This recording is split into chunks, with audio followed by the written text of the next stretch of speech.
Israel is intensifying its blockade around parts of northern Gaza, where hundreds of thousands of civilians are said to be trapped. Aid agencies and the UN say the humanitarian crisis there is dire. There's talk and images of people as they're being evacuated from the area, being stopped and searched, and in some cases taken away by the Israeli forces for questioning. So the humanitarian crisis in northern Gaza is particularly acute. Not enough aid getting in, say, the UN.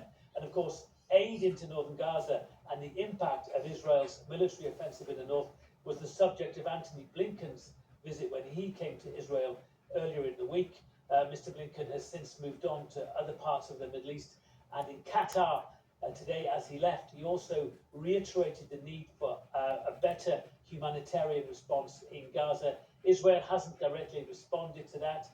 Israelis certainly haven't talked about the resumption of ceasefire talks, of course, which could see the release of some of those Israeli hostages still being held in Gaza.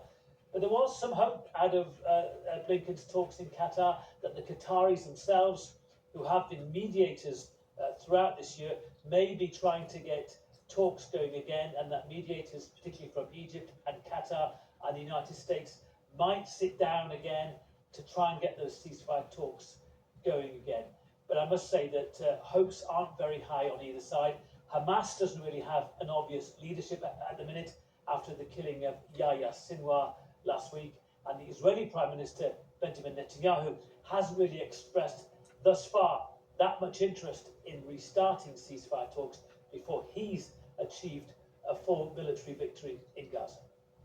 Where Davies, thank you. Later this hour, CBS News foreign correspondent Deborah Patta reports from Beirut on the critical work of first responders in Gaza and Lebanon.